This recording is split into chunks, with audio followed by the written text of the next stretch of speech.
What is going on, everybody? Is your boy, your Bonds, Toxic Gamma 332.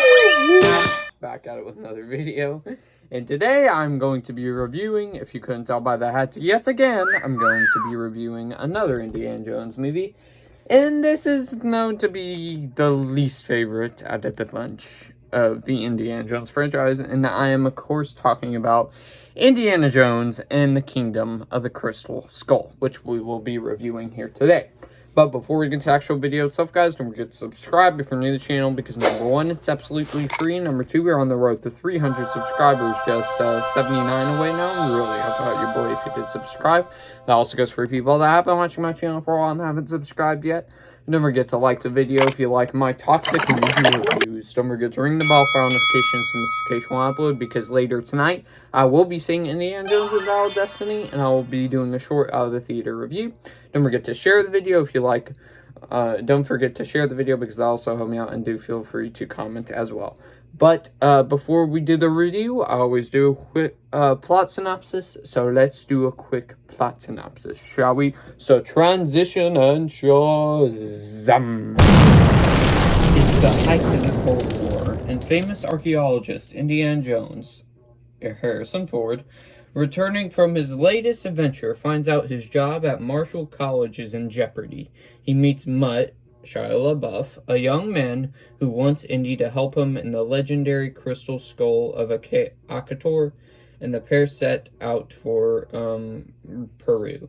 However, deadly agent Irina Spalko, aka Kate Blanchett, is searching for the powerful artifact, too, because the Soviets believe it can help them conquer the world. So, yeah, that was the plot synopsis, and do drop your thoughts down below of what you think of Kingdom of the Crystal Skull. But I rewatched it today, and surprisingly, I enjoyed it more than I did the last time. Does that mean the movie's better? We'll see. But, this was a long, this came out 2008, and then Last Crusade came out in 1986, so this was like a few years after that. So it had been a while before an Indiana Jones sequel came out. So yeah, most people were excited, and then they left disappointed. So let's start off with the good, shall we? Oh, by the way, I'm bringing the toxic meter into the fold yet again. So yeah. Alright, okay, let's go.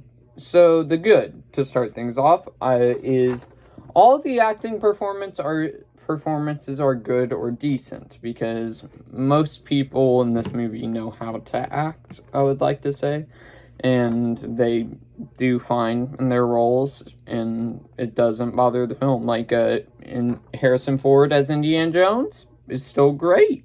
He still proves that he can still act at his age during this time, which is crazy. Shia LaBeouf as Mutt was good, for what he was given to, what he was given in the script to act like, so he did a good job of that. Marianne still acts pretty decently, even though I feel like she wasn't used that much. And Kate Blanchett as the villain here was pretty decent, too, at her acting. And, yeah. The next positive is the dynamic between Mutt and Indy, which I thought that their dynamics fit quite well. At this beginning of the film, where they're trying to go basically find I forgot what the character's name was. What's his name? I think it's Hank. Not Hank. Wait, is it Hank? Hang on, I'm looking at my thing here. Yeah, Hank, I'm pretty sure. But it's, I like how them two act together on screen, and I thought they had pretty good chemistry together as actors, so that was nice, and, yeah, and I would say that's the best part of the movie, probably, them two's dynamic. Also, even though they weren't in the film, they did a nice tribute to Sean Connery as Indiana Jones' dad, and the character Marcus, who in 1992, I believe the actor passed away, so they did fitting tributes to both of them, I think. And also, yeah, they did nice little tributes to there. And Sean Connery just didn't want to do it, so they did a nice little tribute to him anyways, which I thought was nice of them. But unfortunately for this movie, this is where the good stops. I have a few mixed, and then I have probably an equal amount of bad, maybe a little bit more. So the mixed. The opening scene. I feel as if the opening scene isn't bad, but it is a drop in quality compared to the other opening scenes we've had in the Indiana Jones franchise, because the first one of my favorite movie openings to movie of all time. Second one was good, but not like amazing. And then the third one had a great little flashback to Indiana Jones as a kid. I liked that aspect, but this one, I don't know. The opening act there was moments of it I liked, and then there was moments I went like, whatever. Then another mixed. Probably most of you guys would put this in the negative, but I'm gonna put the refrigerator scene. Yes, the refrigerator scene is ridiculous. He would definitely be dead, at least, and then have at least some scars on. Like, the only negative of the scene I can say is Indiana Jones walks out of the refrigerator unscarred by the explosion and stuff, which I just never, what? How? No, these are supposed to be realistic, and he just survives somehow. If he survived, I'll let you have it. But he didn't even have a mark on him after he got out, so... And also, another mixed aspect is the reveal of the character of Mud, which is Shia LaBeouf's character. No spoilers here, but, they do a weird reveal with his character. Not weird, but, it's just, That was kind of obvious anyways, so, yeah. Hang on, I gotta add something else, too, because, yeah. So now we move on to the bad. The bad. Wait. I had a bad. What was that? I had a bad in my mind. I forgot what it was. Oh, this movie is easily the most comedic out of the indie movies, and I don't think that goes into that works out in its favor. Last Crusade was funny, and they added the right amount of humor. This one, they just go balls to the walls with all the humor, and I don't think it worked. There's some moments where it got, a chuckle for me, but the rest of the humor just didn't land for me. Okay, this one might be a minor spoiler or whatever, but I'll say it anyways. Why are aliens in the Indiana Jones universe? Why? It's supposed to be realistic during that time. And, we don't know if aliens are real or not. But they might be, they might not be. But because there was reports of, an alien in somebody's backyard recently, and the government took the footage away from us, so, yeah. But anyways, why? Why? It's supposed to be realistic. Why are you doing this? And, yeah, I just don't know why. Oh, I forgot to add another mixed.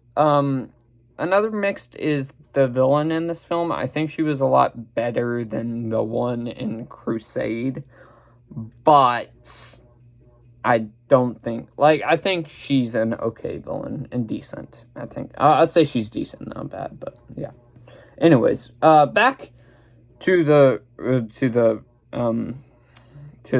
bad. The characters of Oxley and George, how they use them in this film. Oxley was the person I was mentioning earlier. It's just they make him a whack job in the first 4/5 of the movie, and then in the fifth, not 4/5. I'd say more 3.5 of the movie. He's kind of a whack job and has gone crazy searching for the Kingdom of Crystal Skull, and I don't think that works to make you kind of care about him, if that makes sense. And also the character of George, it tries, I guess we'll go on to the other negative. This movie tries to give him a redemption arc twice, like a redemption arc at the end, and it does not work. I do not like this character. Because, I'll go on to another negative. Indiana Jones. So basically, George, spoiler alert, minor spoiler alert, George ends up turning on Indiana Jones the first time, right? Then Indy doesn't fall for that once, he falls for it twice. George does it twice, and he didn't see it coming. I think Indiana Jones would have saw that coming by then. Like, what? Like, why?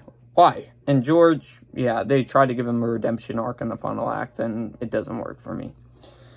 Another one, the final act, which I was talking about earlier. It's just cuckoo bananas, and there's been so many great final acts in the Indy franchise, and then this one happened, and like, what? So, yeah. Also, what other stuff? Oh, and the minor redemption arc of George. Oh, I already mentioned that. Boom. They kind of also rush the ending. They rushed the ending. Because, like, how do I explain it? In the ending, basically Marion and Indiana Jones get back together, but they kind of rush it and get them married together, which I feel maybe draw it out, like, for a few more minutes, you know? But they didn't really do that. And then also, wait, ending for the... Oh, okay. The CGI is another bad part. There is some moments where CGI is decent enough, but most of the CGI is not good in this, especially the monkey swinging scene. Woof. And then also my final negative, this was not necessary. The third one had, I might argue a little bit that Dial of Destiny wasn't necessary. I don't know.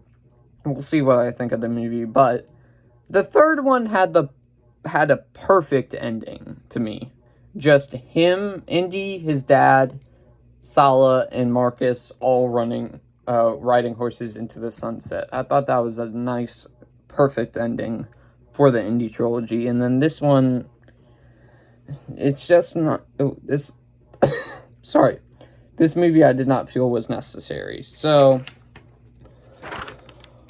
with that being said, I'm going to give a review of this, and I'm going to give it a C+, and I'm going to give it in toxic meter form. If you're wondering what I would give it in toxic meter form, I will give it a toxic disappointment. That's what I'm going to give this. So it is C+, toxic disappointment. But with that being said, guys, that is my review of Kingdom of the Crystal Skull. But before we get into the actual ending of the video itself, guys, don't forget to subscribe if you're new to the channel, because number one, it's absolutely free. Number two, we're on the road to 300 subscribers. Just 79 away now. It would really help out your boy if you did subscribe. That also gives free people that have been watching my channel for a while and haven't subscribed yet. Don't forget to like the video if you like my toxic movie reviews. Don't forget to ring the bell for all notifications to miss occasional upload. Also, do share the video because it also helps me out. And do feel free to comment as well. And do check out my Out of the Theater review of Indiana Jones and Dial of Destiny later on today. And also be sure to check out my previous Indiana Jones reviews. But with that being said, I'll see you in the next one, everybody. Peace.